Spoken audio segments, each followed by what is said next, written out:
Но у нас 15-е пленарное заседание Государственного собрания Илтумен.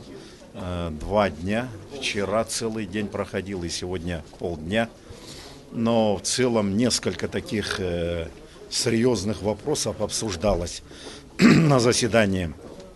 Это, во-первых, отчеты министра внутренних дел Владимира Николаевича Прокопенко, отчеты уполномоченного по правам предпринимателей, по защите прав предпринимателей Соколовой Альталины Валерьевны, отчет счетной палаты Егора Егоровича Маркова, ну и корректировка бюджета по итогам первого квартала. По счетной палате довольно-таки тоже и замечание, и критика была, что недостаточно жестко по итогам проверки счетная палата относится к проверяемым. Есть довольно-таки серьезные упущения, нарушения бюджетного кодекса более чем на 4 миллиарда рублей и так далее. Также люксюгинский наслед Кобяйского улуса выступил с инициативой в наследие принять сухой закон. Ну, полностью, значит, отказаться от реализации спиртных напитков. Это впервые, в общем-то, такое предложение с администрации наслега выносится на уровень обсуждения Государственного собрания Илтумен Республики Саха-Якутия. Но тоже были вопросы, выступающие.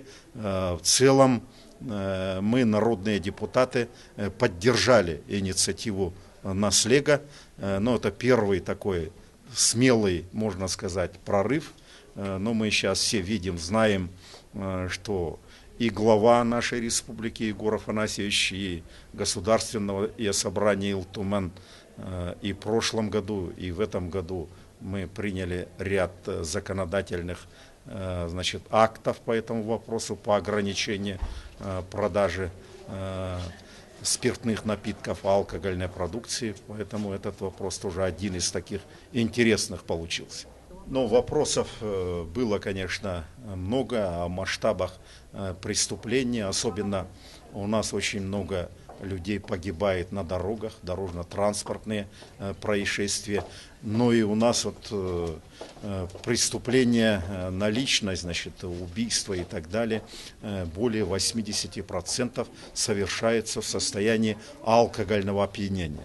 Поэтому, конечно, у министра доклад очень широкий, тактичный и, конечно, без привлечения всех общественных слоев населения этот вопрос в одиночку министерство никак не может решить. Министр сделал очень довольно-таки хороший доклад с таким анализом и, конечно, он просил оказать по некоторым направлениям и материальное обеспечение Министерства внутренних дел со стороны руководства, значит, республики, и главы, и правительства, и Государственного собрания. Но я думаю, мы, депутаты, будем тоже сотрудничать в этих вопросах с Министерством внутренних дел.